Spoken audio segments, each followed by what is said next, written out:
السلام عليكم احمد كده يا شباب، مش لايك وشوف انا يلا خلونا نبدا. طب يا جدعان في فيديو النهارده هستعرض معاكم قريه، ويعني احنا خلاص مش فاضلنا حاجات كتير يعني باذن الله قربنا من ماكس يعني الحمد لله يعني. وفي حاجات كتير جدا اتمكست زي ما انتم شايفين، السرود اتمكس، الدفاعات اتمكست، الملك اتمكس، في المخازن، في دلوقتي بطور القنابل. ففي حاجات كتيرة جدا اتمكست، فاضل حاجات قليلة بس. يعني مثلا في خلال 4 5 أيام هنكون طورنا لتاون 8. ويعني نبدأ الشغل بقى، نبدأ استراتيجية الفالكري، استراتيجيات كتير وحاجات يعني. من تاون تانية بقى انت تقدر تمسح تاون 9 وممكن حتى 10، لأن الفالكري يعني قوية بدرجة بشعة. فخلينا بس نستعرض معاكم القرية. يعني أول حاجة زي ما انتم شايفين المدافع ماكس ليفل 8، الأربع ولا الخمس مدافع ماكس كلهم ليفل 8. وعندنا برضو الوزر تاور الاتنين ليفل 4 ماكس. وعندنا الأرشر تاور طبعا ليفل 8 ماكس زي ما شايفين، للأربعة ليفل 8. وعندنا المدافع الهاون ليفل 5 ماكس برضو. وعندنا الاير ديفنس ليفل 5 ماكس. وعندنا التسلا ماكس ليفل 3 زي ما انتم شايفين. وعندنا طبعا المخزن ماكس. عندنا بقى الحاجات بس اللي باقية يعني زي ما شايفين. فاضل بس انا دلوقتي بطور القنابل، فاضل لي بس المخزنين الاكسير يتطوروا ليفل 11، وبعدها هيكون متبقي لي فاضل برضو قنابل يعني زنبورك، قنبلة جوية، قنبلة عملاقة، 4 قنابل وقنبلتين. ويعني بس متبالي الحاجات دي، متبالي اللي هو مناجم الذهب ومستخرجات الاكسير ومستخرج جزيرة الظلام. المستخرج ده بيتطور ليفل 3 تقريبا. يعني سايب المستخرجات كلها لاخر حاجة خالص لان هي مش مهمة بصراحة، وانا اطورها. بس المشكله فين بقى؟ ان انت بتتكلم ان كل مستخرج محتاج 12 ساعه. يعني انا ال4 عمال انا مثلا محتاج حوالي قول يومين او 3 ايام عبال ما امكس المستخرجات. يعني فدي حاجه تبقى مشكله جدا. يعني أنا كل اللي عايزه المستخرجات اقول امكسها في 3 ايام، صح يعني؟ او لا، قول في يومين، قول في يومين. ومستخرج سير الزرام هطور ليفل، وهطور ليفل تاني مع البيت وبس. فهتبالي بس القنابل انا هخلصها قبل ما اخلص المستخرجات، يعني مش هتبالي حاجه خالص. فاضل برضو المركب الجوي هطوره ان شاء الله وبس. يعني زي ما قلت لك خلاص مش فاضلنا حاجات كتير. يعني باذن الله في خلال قول مثلا 5 ايام او 4 ايام هنكون مكسنا تاون 7، وهنخش بقى تاون 8. يبدا بقى الشغل الصح والسور بقى، وتبدا الصعوبة تبدا. لان انت بتتكلم في تاون 8 انت عندك الحاجات بتاخد كذا يوم، ويعني حاجات صعبة جدا. ومثلا الفالكري يعني احنا لو جينا نشوف السكنات بتحتاج لها يوم ونص. مثلا هنا السكنات البيكا يومين ونص. فانت بتتكلم اعتقد الكلان بيتطور بالظبط يوم، وبيجيب لنا التعويذة وبيزود لنا. فلا تبدأ حاجات تتطور بليفلات عالية ووقت عالي يعني. برضه زي ما شايفين القارة الليلية يعني خلاص فاضل لي بطور برج الساعة. برضه في القنبلة دي تمام مكستها، ايوه القنبلة دي مكستها من زمان، ومستخدمات متمكسين. يعني دلوقتي شايفين فاضل لي بالظبط، فاضل لي 3 قنبلتين، فاضل لي فخ دفع، فاضل لي السور. بعد السور ده اللي مشكله كبيره. انا بس اخلص القنابل كلها وبعدها بقى هبدا اخش على السور همكسه. هقعد مثلا يوم كامل انا بخش بهجم بس المشكله كلها ان انت مكافأة النجوم. يعني انت لما بتكسب لو جبت 3 نجوم هاخد 24,500، يعني ده مش هجيب لي حبة سور واحدة، انتوا متخيلين؟ فدي مصيبة بصراحة. بس لازم همكس السور لان مش هينفع اخش، لان انا لو مش مكسته هيتراكم عليا وهتبقى اصعب بكتير. فيعني نقول يا رب بس يعني السور يبقى موضوع. يعني انا هحاول العب على قد ما اقدر كتير بحيث ان أنا اقدر اطور السور وامكسه يعني بشكل سريع يعني خلاص زي ما شايفين، خلاص زي ما قلتلكوا مش فاضلنا كتير وسردنا مع القرية. خلينا نخش نهجم لنا هجمتين 3 كده. ويعني للأسف كؤوسي نزلت من 1800 ل1576. ده بسبب يا جدعان انتوا زي ما شايفين ماشي دول مش أحسن، مش يعني زي ما شايفين بال35 ب37 بال48 كاس بال44 كاس، في بال44 ب39. فبصراحة أنا مش عارف. يعني أنا بتتكلم إن أنا حرفيا وصلت 1800، ومن ساعتها وأنا مش لاقي. كل اللي بلاقيهم تونات 8 ماكس، تونات 9 ماكس. فأنا أكيد مش هقدر أهجم عليهم، وكل اللي بيهجموا عليا بيكونوا مثلا تونات 8 تونات 9 وحتى تونات 7 بيمسحوني.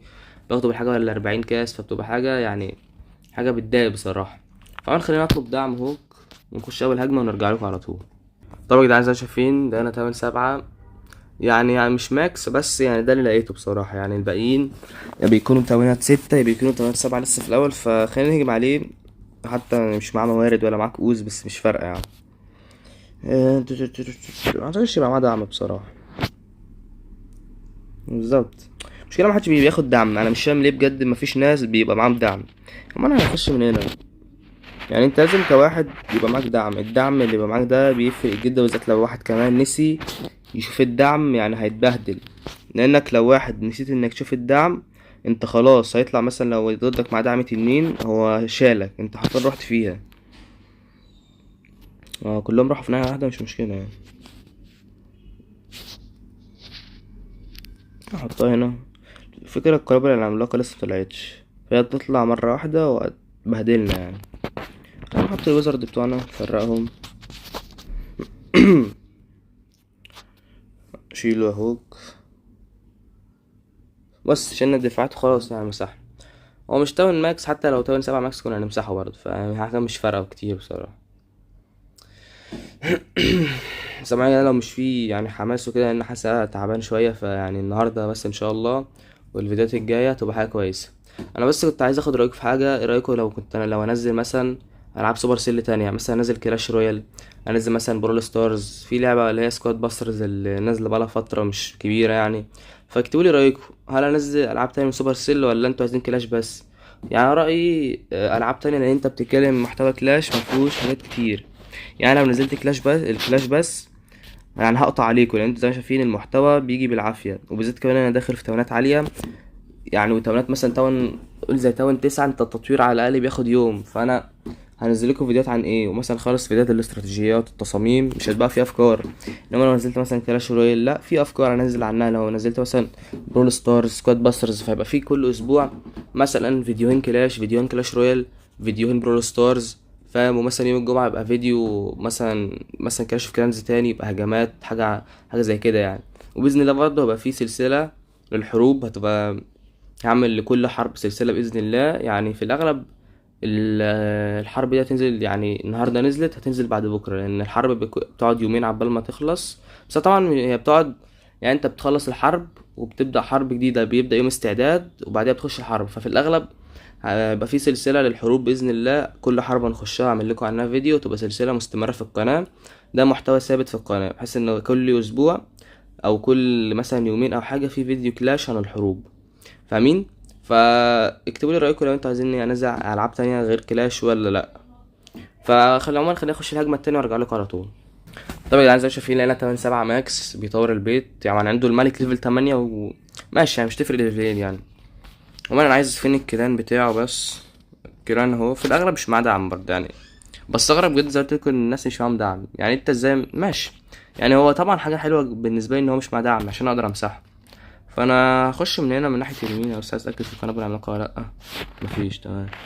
فانا هخش من هنا، هنزل بالهوك بتوعي، هنزل بالدعم برضه يعني، مش فارقه بصراحه. هنزل لي واحد جديد هنا، واحد جديد هنا. خلاص يعني احنا كده يعتبر مسحنا.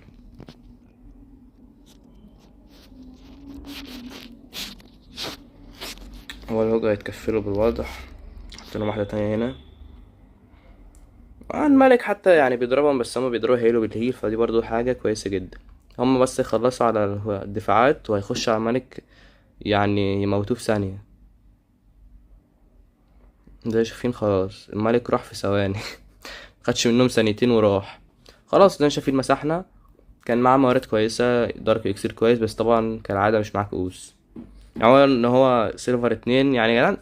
مش كده زمان ان اللعبة كانت يعني ممكن تبقى اصعب من دلوقتي. فكرة التطويرات في الجيش مثلا كان بياخد اكسير وكده، بس كانت احلى لان انت كنت بترفع كؤوسك بطريقة سهلة جدا. عشان كده في ناس كتير كانت بتوصل دوري اسطوري بتمنات قليلة. ليه؟ لان كل الناس زمان كانت بترفع كؤوسهم، دلوقتي محدش عايز يرفع كؤوسه عشان يجيبوا موارد وكده. فبقت حاجة اللعبة بقت حاجة صعبة بصراحة. يعني انا زي ما قلت لكم، زمان اللي كان بيلعب زمان كان الواحد بيرفع كؤوسه بدرجة بشعة. انما دلوقتي انت بترفع كؤوسك مثلا وصلت 1800 كاس زي ما انا عملت وخلاص، مستحيل ارفع تاني، لان كلهم تمانيات 9 ماكس وتمانيات 8 ماكس. فانا ما اقدرش اهجم عليهم. فيعني اتمنى يا جدعان ترجعوا ترفعوا كؤوسكم، لان انا فعلا يعني بالشكل ده فكرة ان انا اوصل 2600 كاس في تاون 8 هتبقى صعبة، بس بإذن الله مش هطلع من تاون 8 غير لما اجيب 2600 كاس بإذن الله يعني.